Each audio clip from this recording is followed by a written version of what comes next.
Hey bam bing, j'espère que vous allez bien, en tout cas moi ça va nickel.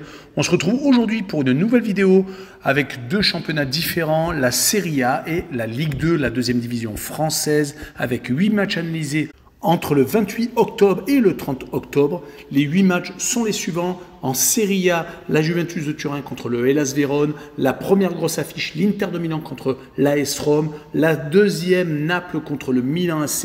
Et une très intéressante entre la Lazio de Rome et la Fiorentina. En Ligue 2, il y aura Bordeaux contre Rodez, la revanche de la saison dernière, le match d'ailleurs qui avait été arrêté, qui avait créé énormément de problèmes entre les deux formations. Amiens contre Laval, Auxerre contre Dunkerque et Saint-Étienne contre Angers. N'hésitez pas à venir nous rejoindre sur le site VIP, les réseaux sociaux. Tout est à l'écran et en description. N'oubliez pas également de mettre vos pronostics, vos critiques positives ou négatives, votre petit pouce pour faire remonter la vidéo le plus haut possible. Et je vous remercie vraiment de vous abonner. 14 900 personnes nous ont déjà rejoints et je vous en remercierai jamais assez. Et on attaque avec la Serie A et le classement. L'Inter de Milan vient de repasser premier avec 22 points.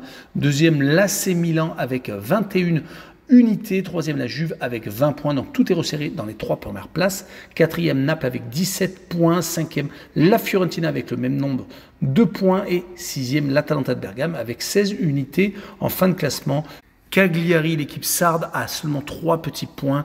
19e, la Salernitana, juste au-dessus avec 4 points. Et 18e et premier relégable, l'Udinese, l'équipe de Fiorentina, avec 6 points. Ces 3 dernières équipes n'ont pas encore gagné un seul match. Et on attaque avec la Juve contre le Hellas Vérone. La Juve vient de remporter un choc très important au Milan AC à San Siro, gagnant 1-0. Elle reste sur 4 clean sheets consécutifs. Elle vient de gagner 3 de ses 4 derniers matchs. Lecce, Torino et l'AC Milan sont passés à la trappe. Ils avaient également fait 0-0 contre l'Atalanta de Bergame. Ils venaient juste avant de perdre leur seul match contre Sassuolo, 4-2. C'est vrai que cette année, ils n'ont pas de Coupe d'Europe, donc ils peuvent se recentrer vraiment que sur le championnat. On peut rappeler que pour l'instant, sur le début de saison, 4 réceptions, 3 victoires et un seul petit match nul. C'était lors de la journée initiale contre Bologne. Ils vont jouer contre le Hellas Vérone qui avait très bien débuté mais qui malheureusement est en train de rentrer dans le rang car ils sont actuellement même 16e à seulement 2 points de la zone de relégation. Ils ont perdu 4 de leurs 5 derniers matchs, toutes compétitions confondues.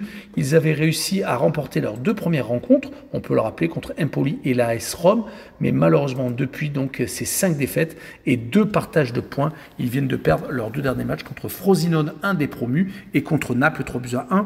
Sur ce match-là, je vois bien la Juve s'imposer 2-0 et je verrai les deux équipes ne pas marquer avec une cote à 1,68. On poursuit avec l'Inter de Milan contre l'AS Rome. L'Inter vient de reprendre la première place grâce à son succès au Torino 3-0. Ils ont ensuite enchaîné avec, en milieu de semaine, cette victoire contre Salzbourg 2-1 en Ligue des Champions. Ils sont même en tête de leur groupe avec 7 points, 2 victoires et un match nul. Et comme en championnat, ils viennent donc de reprendre la tête car le Milan AC a perdu à domicile contre la Juve. Donc l'Inter est vraiment sur une très belle dynamique. Sur les 5 dernières rencontres, c'est 4 victoires et un petit match nul. Et ils vont jouer contre l'AS Rome qui vient de gagner ses 5 derniers matchs. Depuis la grosse défaite contre le Genoa, le promu qui avait gagné 4-1, la Roma donc s'est ressaisie et reste même sur 4 clean sheets sur les 5 dernières rencontres. Ils viennent également de gagner leurs 3 premiers matchs de Ligue Europa. Ils se retrouvent donc en tête et sont quasi qualifiés. Et en Serie A, les 3 dernières victimes sont Frosinone, Cagliari et Monza. Mon pronostic sera tout de même une victoire de l'Inter de Milan 2-1 et je verrai les deux équipes marquées avec une cote à 1,95. Et on continue avec Naples contre le Milan AC, le 4e contre le second, une superbe affiche en perspective. 4 points les séparent. Le Napoli vient de gagner à l'Union Berlin en Ligue des Champions après avoir perdu contre le Real de Madrid. Ils s'offrent donc un 2e succès et ont donc 6 points pour l'instant. Ils sont juste derrière donc le leader madrilène. En championnat, ils viennent de relever la tête avec une victoire au Hellas Vérone car après la victoire contre le Real en Ligue des Champions, ils avaient perdu encore à domicile contre la Fiorentina.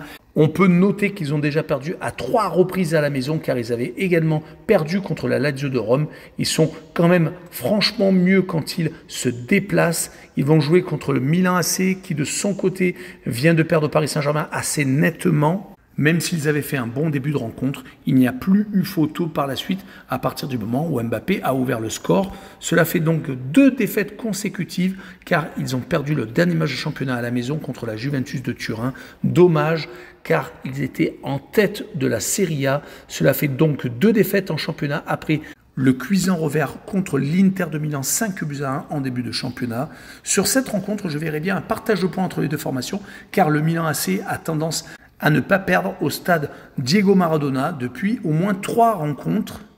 Et je verrai le home no bet tout de même avec une légère avance à Naples, avec le home no bet donc et le match de remboursé 6 victoires des Napolitains à la maison avec une cote à 1,86. Et on finira par la Lazio de Rome contre la Fiorentina, une belle affiche. La Lazio est 9e alors que la Fiorentina est 5e. 4 points d'écart entre les deux équipes. La Lazio vient de perdre au Feyenoord Rotterdam assez nettement, 3-1. Ils avaient pourtant enchaîné 3 victoires consécutives. Le déplacement vainqueur au Celtic de Glasgow, le déplacement également vainqueur à Sassuolo et la réception de l'Atalanta qui s'était fini par un score de 3-2. Mais quand on voit leur classement qui est une 13e place, on se dit qu'ils ont été beaucoup trop irréguliers. Ils avaient entamé par 2 défaites lors d'un déplacement à Lecce et une réception du Genoa, un des promus. Leur adversaire du soir est la Fiorentina. Ils viennent de gagner en Ligue Europa Conférence contre l'équipe serbe de Kukariki. Ils avaient pourtant perdu en championnat ce week-end contre Empoli, faisant la mauvaise opération. Ils auraient pu se retrouver à égalité avec la Juve à la 3e place. Mais malheureusement, donc, ce revers les a fait légèrement descendre. Ils sont pourtant sur de belles performances comme la victoire à Naples et également pas mal de bons résultats contre l'Atalanta de Bergame, des victoires à l'Udinese. Une seule vraiment grosse défaite, c'était à l'Inter de Milan. Ils avaient perdu 4-0. Sur ce match-là, je verrai bien un partage de points, 1 but partout, et je verrai le home no bet et le match de remboursé 6 victoires de la Lazio de Rome à la maison et une cote à 1,87. Et on enchaîne avec la Ligue 2, le classement en tout premier. Laval est actuellement premier avec 25 points, deuxième Angers avec 23. Ça se resserre, troisième Auxerre avec 22. Quatrième Grenoble avec 21, égalité avec Saint-Etienne, qui remonte vraiment énormément rapidement au classement, qui a donc le même nombre d'unités que les Grenoblois. En fin de classement, Dunkerque est 20e avec 6 points, 19e Quevilly-Rouen juste au-dessus avec 7 unités, 18e Valenciennes avec 8 et 3 qui est 17e avec 9 points, qui vient de descendre de Ligue 1, qui est déjà en difficulté pour peut-être descendre en national. Et on attaque avec Bordeaux contre Rodez. Ce match avait fait énormément parler en fin de saison dernière, car Rodez avait gagné le match sur tapis vert. Le match avait été arrêté alors qu'il menait 1-0. Il y avait eu des esclandres entre supporters et joueurs adverses.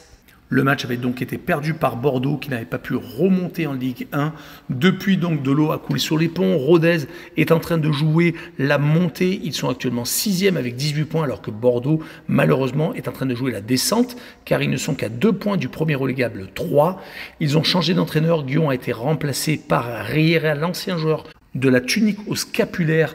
Angers vient de battre Bordeaux ce week-end. Cela fait donc 2 défaites consécutives après celle enregistrée contre Laval. Les Bordelais n'ont plus gagné depuis déjà 5 rencontres. Ils ont fait 2 matchs nuls et 3 défaites, ce qui est très compliqué, mais il faut laisser un peu de temps au nouvel entraîneur. En tout cas, ils vont recevoir Rodez et ils vont avoir une revanche à prendre. Les Rodésiens restent sur 3 matchs sans défaite, une victoire contre Caen, 5-3 et 2 matchs nuls, un en amical à Clermont, ce qui est quand même très intéressant, même s'ils sont en mauvaise position les Clermontois, et ils viennent de faire match nul, 1 but partout contre Bastia. On pourra noter qu'ils n'ont perdu que 2 fois lors des 5 derniers déplacements. Une victoire et 2 matchs nuls sont donc venus sanctionner leur dernière rencontre hors de leur base. Sur ce match-là, je verrai bien 1 but partout et je verrai Rodez marquer le plus de 0,5 buts sur le match avec une cote à 1,58. Et on enchaîne avec Amiens contre Laval. Les Amiénois sont actuellement au milieu de tableau à la 10e place alors que Laval est premier. Il y a tout de même 10 points d'écart entre les deux équipes. Laval vient de perdre son 2e match, mais ils avaient tout de même gagné 8 de leurs 11 premières rencontres. C'est une énorme surprise car on ne voyait pas les Lavallois jouer la montée car ils sont remontés il y a 2 saisons de national où ils étaient restés pendant très longtemps, mais des victoires à chaque fois courtes contre le Paris FC, Valenciennes, Bordeaux, sans compter également celles contre Guingamp, Caen et Rodez. À chaque fois, ils ont tendance à avoir un énorme mental pour garder leur avantage. Et ils vont se déplacer à Amiens, qui est actuellement donc au milieu de tableau, qui n'a plus gagné depuis 6 rencontres, 3 défaites et 3 matchs nuls. Ils ont tendance, quand ils reçoivent, à se faire accrocher. Ils avaient pourtant bien débuté, gagnant des matchs par exemple contre Guingamp ou alors contre Bastia et Quevilly-Rouen. Mais malheureusement, depuis, c'est l'arrêt total. 2 matchs nuls et 1 défaite lors des 3 dernières réceptions.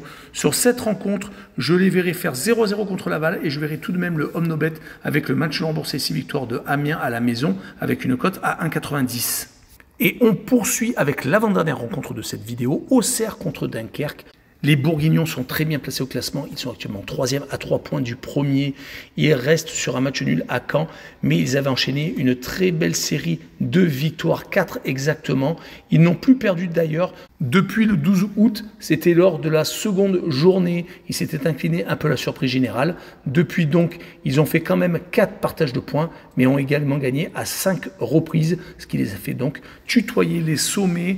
Ils vont recevoir Dunkerque, qui par contre est dernier, qui n'a pris que 6 points et qui reste sur une très grosse série de défaites, 5 exactement. Mais sur les 9 derniers matchs, c'est 7 défaites et 2 matchs nuls. Les 2 matchs nuls ont été contre Ajaccio et Grenoble, pourtant des équipes qui sont dans la première partie de tableau. Mais je verrai bien Dunkerque s'incliner une fois de plus à Auxerre, 3-1. Et je verrai les Bourguignons marquer le plus de 2 buts sur le match, une cote à 1,83. Et on finira par une rencontre au sommet entre Saint-Etienne et Angers, le 5e, qui reçoit le second. Saint-Etienne est en train de faire une énorme remontée car ils avaient pourtant très mal débuté le championnat. On se rappelle de la défaite à la maison contre Grenoble et également une défaite à Rodez. Depuis, ils sont sur 9 matchs sans défaite. Ils ont enchaîné 6 victoires et 3 matchs nuls. Ils se sont imposés par exemple chez le leader lavallois, leur infligeant leur seconde défaite. La défense est actuellement très intéressante avec 6 clean sheets sur les 7 dernières rencontres. Mais du côté d'Angers, c'est quasiment pareil. Sur les 5 derniers matchs, 5 victoires et 4 clean sheets sur ce laps de temps. Leur dernière défaite remonte un déplacement à Rodez le 16 septembre. Mais si on prend les 8 dernières rencontres, il y a tout de même 7 victoires et un seul revers. Donc mon pronostic sera une rencontre équilibrée et un 0-0 avec le Omnobet et le match remboursé. 6 victoires de Saint-Etienne à la maison et une cote à 2,02. Voilà, on en a fini avec cette vidéo. N'hésitez pas à venir nous rejoindre. Ciao les bambins!